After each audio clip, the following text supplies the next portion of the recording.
বন্ধুরা, মুকুশ কিচেনে নতুন একটি রেসিপিতে আপনাদের সবাইকে স্বাগত জানাই। দেখুন, এখানে রেখেছি আমি গোবিন্দভোগ চাল রেখেছি। এখানে 800 গ্রাম মতো চালটাকে আমি ভালো করে ধুয়ে পরিমাণ মতো জল দিয়ে এটাকে চাপিয়ে দেবো। আর এখানে রেখেছি এই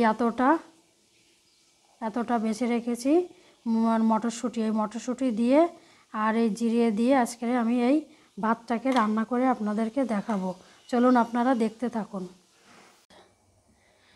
দেখুন বন্ধুরা, চালটি ধুয়ে এখানে পরিমাণ মতো জল দিয়েছি। একটু কমই দিয়েছি কারণ জলটাকে তো ঝরাবো না।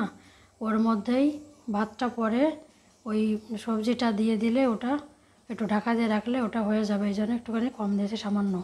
এবার এখানে আমি পরিমাণ মতো এটাতে শুধু লবণটা আমি দিয়ে দেবো। এখানে লবণটা দিয়ে এই ঢাকনাটা দিয়ে এটাকে আমি ঢেকে রেখে দেবো। ঢেকে ভাতটাকে এখানে আমি তৈরি করব। আর অন্য কড়াতে সবজিটাকে ওখানে ভাজবো। একটু কড়াইশুঁটি একটু সময় লাগে তো ভাজতে, এই জন্য। বন্ধুরা, ঢাকনাটি খুলে মাঝে মাঝে একটুখানি এইভাবে নাড়িয়ে দেবে, তা নাহলে এই গোবিন্দভোগ চালটা এটা আবার তলার থেকে আতপ চাল তো, এটায় তলা আবার এরকম লেগে যায়। এই জন্য মাঝে মাঝে এটাকে নাড়িয়ে দিয়ে দেবে, দিয়ে আবার ঢাকা দিয়ে দেবে। দেখুন বন্ধুরা, কড়াটা দিয়েছি, তেল গরম হয়ে গেছে, সাদা তেল দিয়েছি। এখানে আমি 3 চামচ, ছোটো চামচের 3 চামচ, আর এই তেলটার মধ্যে আমি 1 বড় চামচ ঘি এর মধ্যে দিয়ে দেবো। এটার মধ্যে দিয়ে দেবো।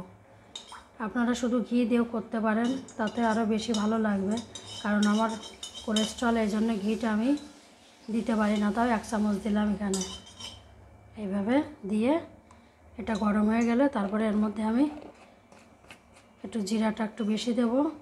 তারপরে এখানে একটু কুকুরে রেখেছি এইটা ছোটো চামচের 1 চামচ আদা, আর এখানে 2টো কাঁচা লঙ্কা কুড়ে রেখেছি। এটা হচ্ছে মশলা, এটার মধ্যে দিয়ে ভালো করে ভেজে নেব। তেলটা গরম হোক আগে।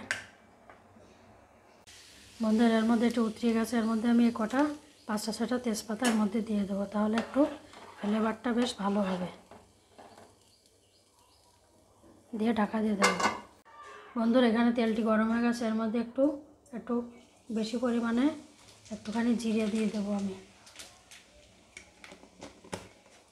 তার মধ্যে দিয়ে দেবো এখানে কুড়িয়ে রাখা আদাটা, আর এখানে ছোট ছোট 2টো লঙ্কা। আপনারা লঙ্কাটা বেশি দিতে পারেন, আপনাদের প্রয়োজন মতো লঙ্কাটা আপনারা দিয়ে নেবেন।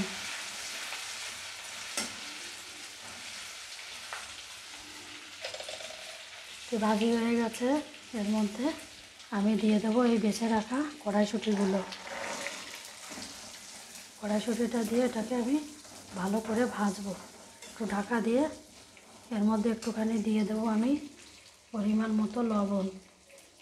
আপনারা যদি মিষ্টি পছন্দ করেন তাহলে দিয়ে নেবেন, কিন্তু এরকম করে করলে ঝাল ঝাল লাগবে, বেশ ভালো লাগবে খেতে। কড়াইশুঁটি এমনিতে মিষ্টি মিষ্টি লাগে, তাও আপনাদের পছন্দ অনুযায়ী আপনারা দিয়ে নেবেন। আমি এখানে মিষ্টিটা দিচ্ছি না। এভাবে আস্তে আস্তে এটাকে ঢাকা দিয়ে এটাকে ভাজতে হবে, এবং ঢাকা দিয়ে এটাকে নরম করে নিতে হবে। দেখুন বন্ধুরা, এখানে আমার এই কড়াইশুঁটিটা এখানে নরম হয়ে গেছে। এইটাকে আমি এখানে ভাতটা রেডি হয়ে গেছে, এটার মধ্যে দিয়ে দেবো। এর মধ্যে দিয়ে এটা ভালো করে ওটার সঙ্গে মিশিয়ে ওটাকে একটুখানি ঢাকা দিয়ে রাখবো আমি।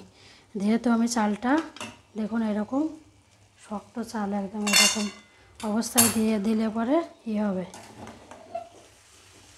এরকম মিশিয়ে দিলে এটা চালটা নরম হয়ে যাবে একদম। তো মিশিয়ে ঢাকা দিয়ে দিলে এটা একদম নরম হয়ে যাবে। এভাবে আমি কিছুক্ষণ নেড়ে অল্প একটু সময় এটাকে ঢাকা দিয়ে রেখে দেবো, তাহলে পুরো ঝরঝরে ভাতটা হয়ে যাবে একদম।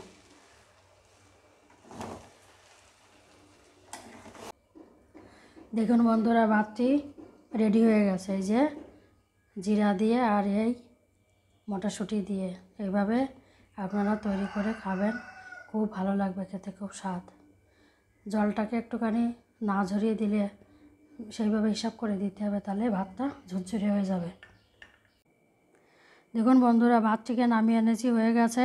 এটা এরকম খেতে খুব ভালো লাগবে। এইভাবে একটু জিরা বেশি দিয়ে আর ওই যেভাবে বানিয়েছি এইভাবে আপনারা বানাবেন, মটরশুঁটি দিয়ে বানিয়ে খেয়ে দেখবেন কত ভালো লাগে। তো আমি ডিমের অমলেট দিয়েছি, আপনারা এখানে চাইলে অন্য কিছু দিতে পারেন, ডিমের কারি কিংবা মাংস, কষা মাংস দিয়ে খেতে ওটা খুব ভালো লাগবে। আমার মাংসটা রান্না রয়েছে, এই জন্য ওটার আমি দেখালাম না। আর এইভাবে আপনারা বানিয়ে খাবেন। আর এরকম রান্নার ভিডিও পেতে মুখোশ কিচেন চ্যানেলটিকে আপনারা সাবস্ক্রাইব করবেন, লাইক করবেন, শেয়ার করবেন আর জানাবেন কেমন লাগলো। আর আপনারা ভালো থাকবেন সবাই বন্ধুরা।